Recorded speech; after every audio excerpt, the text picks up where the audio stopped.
Welcome to the podcast, Lighting the Educational Flame, created and produced by educator and author Mark Hoberman, owner and director of Grade Success Tutoring. Mark will be joined by Susan Brender, CEO and host of The Susan Brender Show. The purpose of this program is to offer our listeners a variety of stories dealing with many interesting topics surrounding education.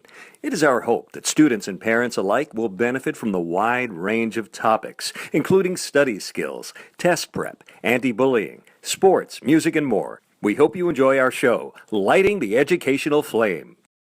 Hello and welcome to the video podcast, Lighting the Educational Flame, brought to you by Grade Success Education on the NETV network. I am Mark Hoberman, and my co-host is Susan Brender. How are you doing today, Susan? As always, fine, and I'm so pleased to be with you again, Mark. Thank you. Great to see you as always. Now, we have a special guest today, Bubli Dandiya, owner and founder of Turtle River Montessori. Bubli, welcome to Lighting the Educational Flame. Thank you very much. I'm delighted. Thank you so much. Can you tell us a little bit about your background and how you became involved in education? Yes, I have a master's in English, and I used to teach undergraduate English until I stumbled upon a Montessori school through a friend and just fell in love with it.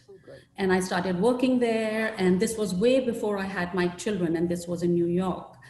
I had my children about 5 years later, and of course knew that I would want nothing but Montessori for them. And after trying 3 different Montessori schools in the area that I live in, I realized that they were not covering the entire gamut of the tenets of Montessori. And I was discouraged, and I said, you know, I love the authentic Montessori. And since I didn't find it, I decided to start my own little school for my own children. You know, Mark, I'm going to jump in for a second and ask Bubli. Bubli, would you tell our audience a little bit about what is Montessori as opposed to, say, regular education? Traditional education, yes, absolutely. Now, Montessori was started by this physician, Dr. Maria Montessori, in Italy, in Rome, in 1907. She was a physician, she was a psychiatrist and a pediatrician, and was very interested in young children, and got very interested in how their minds work, and did a lot of research, after which she came up with this way of teaching, this methodology. What she said was that till at least the age of 6, children younger than that do not have the neural pathways developed enough to learn in an abstract way. So she designed hundreds of materials to be able to give them an experience that was sensorial, teaching them any concepts that there were to be learned, and filled a classroom with that. What she then did was she decided that having a 3-year age span in every classroom would be the way to go, because it allowed a flow of levels in terms of where the children were. She furnished the classrooms with materials that would serve a 4-year age span, so that if a first-year child was working in math at a second-year level, he was able to do that, or vice versa. If a third-year child was working at a second-year language level, that child would be working at that level. And the way it worked was that instead of putting all the children together in a group and teaching them the same thing, every child was able to go to a material that was the level they were at and be presented that material individually, one-on-one, by a teacher. The teachers in Montessori are called guides and directresses or directors. Once that concept was mastered, then the guide would go to the next material in the sequence and present that material. So in a way, it became an individualized curriculum where every child moved at their own pace, without feeling the pressure to catch up with other children, or not be really prepared to move yet before they felt an inner mastery of the concept. And Bubli, how many people would be in that kind of classroom? If you would have about 28 children with 2 directresses and an assistant. So three adults. Three adults. Because it sounds a lot like differentiated instruction, and it sounds like the Montessori method was way ahead of its time, because we're doing differentiated instruction now. But that's a big number. So now that you're telling me there's 3 in a room, it makes a little bit more, 3 instructors or guides, as you call them, makes a little bit sense. Mm-hmm. And also, there was a very fine line between overdoing it with adults and not doing enough. You want the children to become self-sufficient, self-motivated, self-directed, independent, but also on the other hand, you need to have enough guides available to be able to help when they need to help. So it's actually very magical. When we typically in Montessori classrooms, you will have one-way windows where you can come and observe the children without them being able to see you. And it's magical to see how, they all conduct themselves so purposefully. They're working, towards developing themselves. They are empowered in a way in this environment to build themselves instead of waiting to be directed by a teacher. And the teacher's job also, a big part of her job is observations. She is observing what the children are going towards, where they need to be, and when to interrupt them, when not to interrupt them, when to help, when not to help, and really allow this flowering and blossoming to occur in a natural, organic way, while you stand back as a catalyst helping. The people looking in, their guides, you're not talking about the parents looking in, you're talking about the parents looking in. Oh, the parents looking in, okay. Guides are in the environment, but I'm saying when you look from outside, and you would think this kind of environment would be chaotic because there's no designated spots for children, there's no designated desks. The children are able to move about freely. There is freedom within limits, and they can take a break between lessons. They can, do a lesson, get up and walk about and peek over, another older child's work and see what's going on and go back to another lesson. If they have not finished a lesson, they will leave it where it is with their name tag to tell others, please don't disturb this lesson, I will be back. Well, you mentioned an age span of 3 to 4 years, specifically 3 years. But what is the age range? What are the different age ranges? I walk into a classroom, what are the age ranges in this room lowest? What's the age ranges in that classroom highest? Yes. Well, the youngest is infant, which, not many Montessoris actually have, but it is there from infant to 18 months to 3 years. And then it begins with the 3-year span, because developmentally now you can do it. So 3 to 6 year olds, which means, up to kindergarten. Right. And then the next is 1st, 2nd, 3rd grade, which is 6 to 9 year olds. Right. Okay. And then it's 9 to 12, 12 to 15, and 15 to 18. So it does go that high. It spans the whole gamut of K to 12.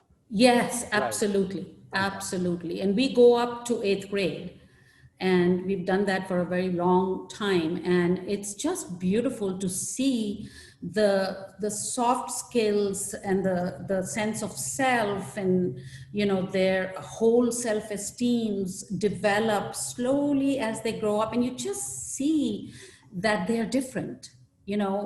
Public school teachers will often tell us that when your children walk into our classrooms, we can tell that they are different.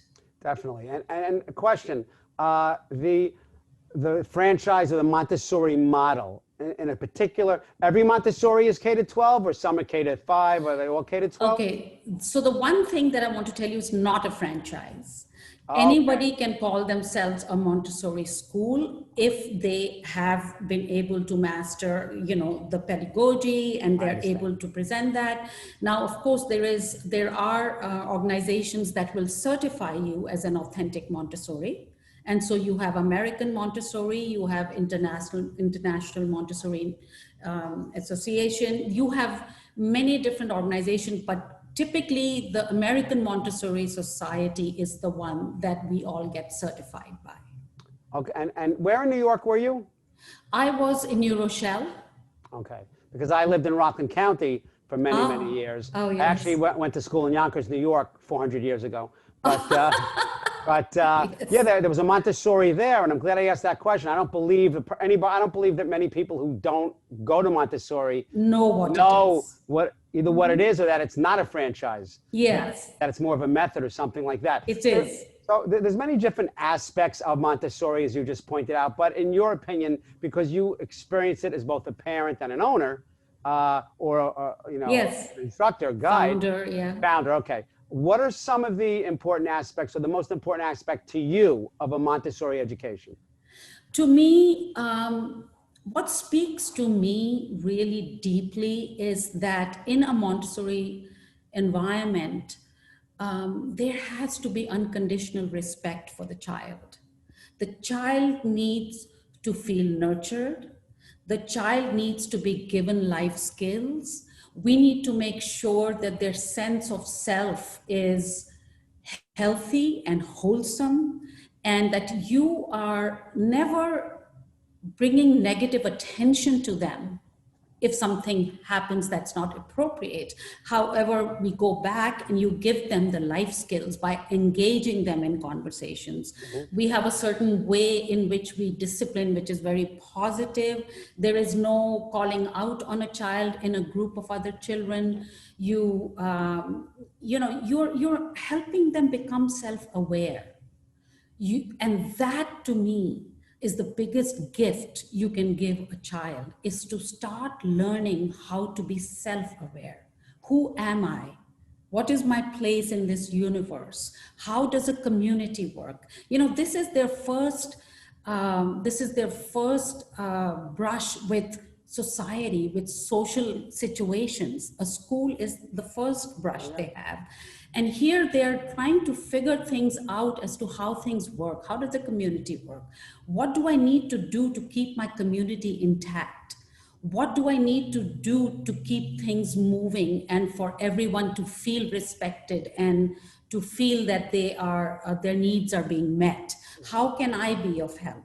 So it's a very organic and a holistic environment where you will see that you will feel the harmony and the peace in a classroom setting, because the children are growing up to understand how you must respect each other, you must respect each other's beliefs, you must be helpful, and what do I do as a student when I get my feelings out of control? And that'll happen. They are children, they will be angry, they'll be upset. How do they handle that? And that's what our role as guides is, to show them it's okay to be angry.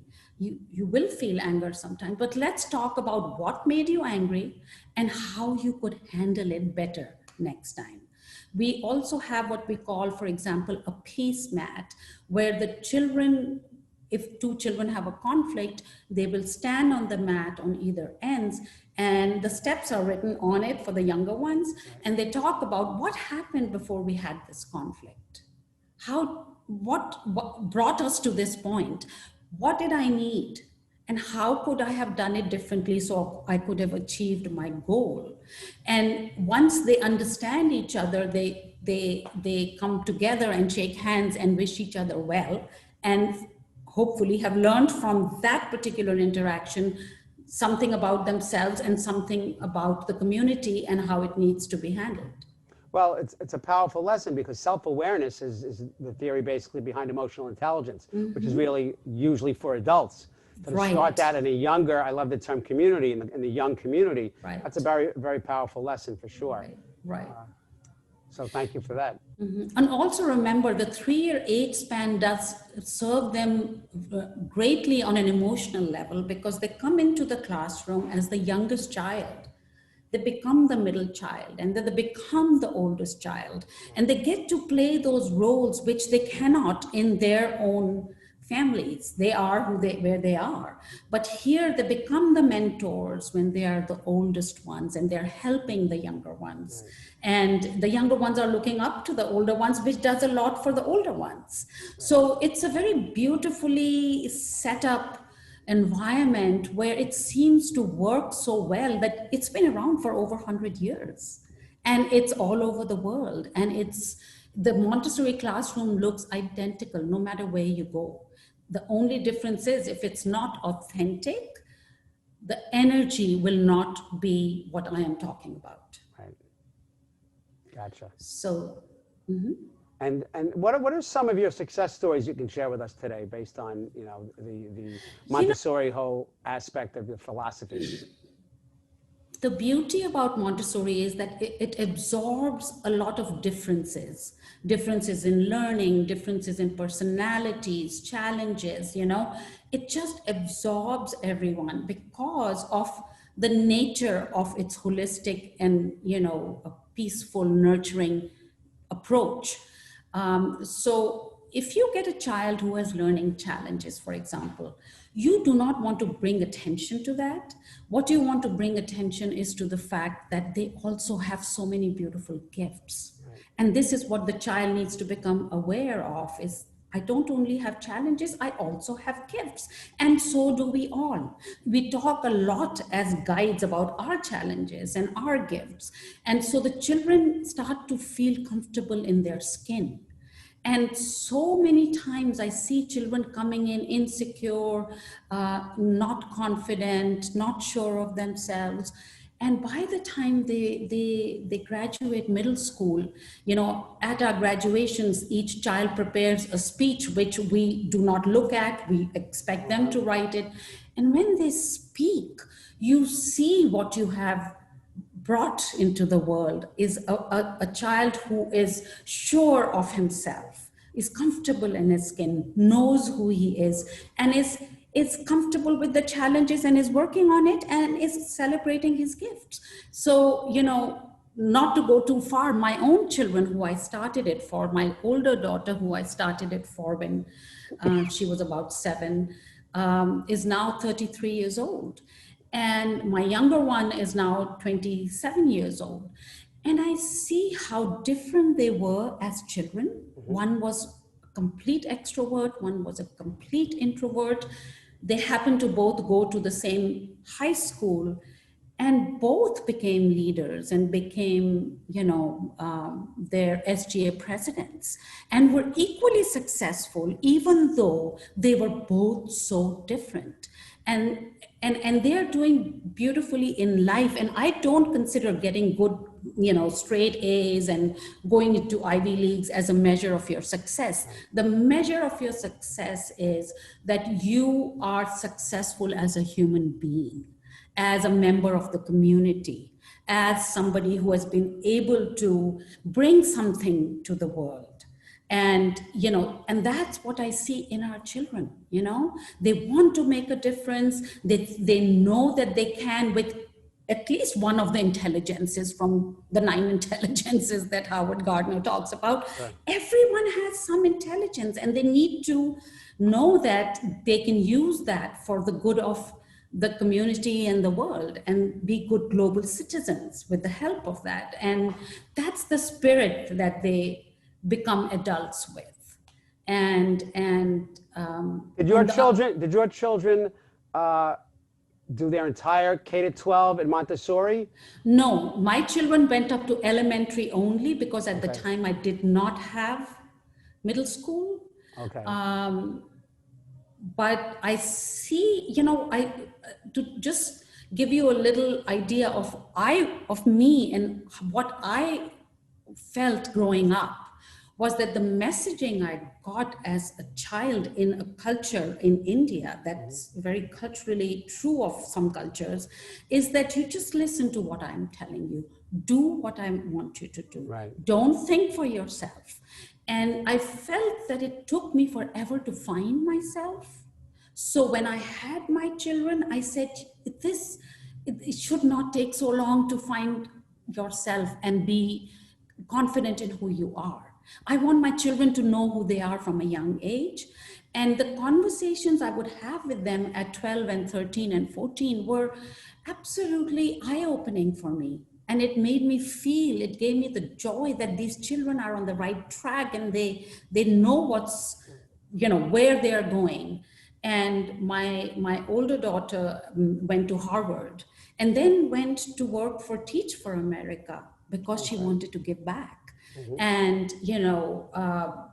all her friends went into, very lucrative professions. Finance, things like that. Finance and things. My younger one is working for Google. By the way, just so you know, the two men who started Google, Larry Page and Sergey Brin, when they were interviewed by Barbara Walters to ask what they attributed their success to, and they both said, we went to Montessori schools.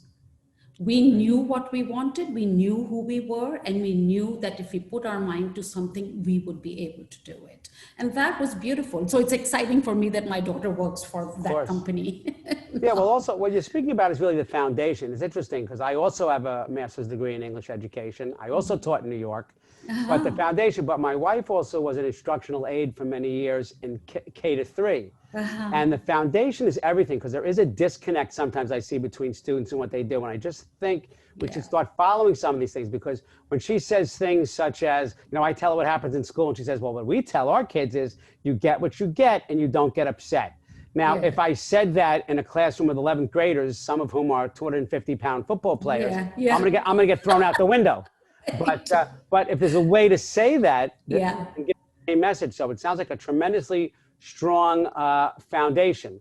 Yes. So I want to ask you, this may be an unfair question, but how would you finish this sentence? The most important thing for young students to learn is, now it's Bubli's turn. Never be afraid of failing. That failure is a step towards success, and it has profound lessons to teach you. You need to go through failure. If you're not failing, you're not working hard enough. And if you remember, John F. Kennedy used to say, those who fail miserably achieve greatly. And not being afraid to fail is, I think, something that if you can start making them believe that from the beginning, there will be no end to the horizons that they will go to. That's a great thing, because there's such a stigma to failing and not succeeding. And I worked, I also have a staff training business for camps, and I go, and there's so many camps where there could be an hour softball game. There's no score. Right. There's no winners, there's no losers here, you can't fail, that kind of thing. And I just think that a little got lost in the translation along the way. Yes. And that failure to fail will make them go so much further, so much further. How is the pandemic affecting young students and their parents in your school? The younger students, I think, are really, having a hard time with it. I think the fact that, there is a fear in the air. Everybody's wearing masks. They're not being able to go to school. Some of them do. Our schools have been open, for 2 months now, but there are many of them who are not, coming back to school yet. It's like taking away a part of their childhood and their learning environment, and it's taking away a big chunk of their life. Of course, some of them, the ones in kindergarten and up to 8th grade are doing virtual with us as well. And fortunately, we've been able to really make a beautiful virtual program where the children who are in the classrooms are actually part of that, and they're talking constantly to the children who are virtual. I mean, the technology has come such a long way that the older children can still feel the connections and the socializing through that. But the younger children are certainly, getting the short end of the stick. It is hard for them. And the parents. Because it's difficult, and it's difficult for the teachers as well. It is. It's very difficult for the teachers, and it's just changed the world, as you know, and it's changed the children's world more than it has changed ours even. But they are going to learn to adapt, and there is some light at the end of the tunnel. Before we close out, Susan, anything you want to add or ask Bubli today? All I can tell you Okay. is this, that children are very resilient. Yes. And even though we impose our own approach and our thinking on what the children are going through, eventually the children are just troopers, and they will come back and they will, learn from it. And we should never underestimate the resilience of the human spirit. Well said. Well said. Bubli, where can people learn more about you and what you do? They can go to our website, turtlerivermontessori.com, and it has everything about the pedagogy, about how this works, about our stories, why we do what we do, etc. And they could actually put in Montessori on YouTube, and there will be hundreds of videos talking about it. That is probably the better way to go in. Gotcha. Bubli, Susan, I can't thank you enough for joining us today and sharing your expertise with our viewers. And it really was that expertise. And just people have a little bit of knowledge maybe about Montessori. You just, in a short amount of time, really helped clarify so many things. So thank you again for being with us today. Thank you for having me. My pleasure. Thank you. And to the viewers, remember to reach out to us on social media. Look for Great Success on Facebook and Twitter. We'd love to hear from you. You can also find me, Mark Hoban, on LinkedIn. So again, thanks to Bubli Dandiya for being with us. Susan, as always, thank you. And viewers, don't forget to tune into our next podcast. This is Mark Hoberman, thanking you for watching the podcast, Lighting the Educational Flame, on the Great Success Education channel on NETV. Have a great day. Thank you for listening to Lighting the Educational Flame with Mark Hoberman. To contact Mark, email him at info@gradesuccess.com.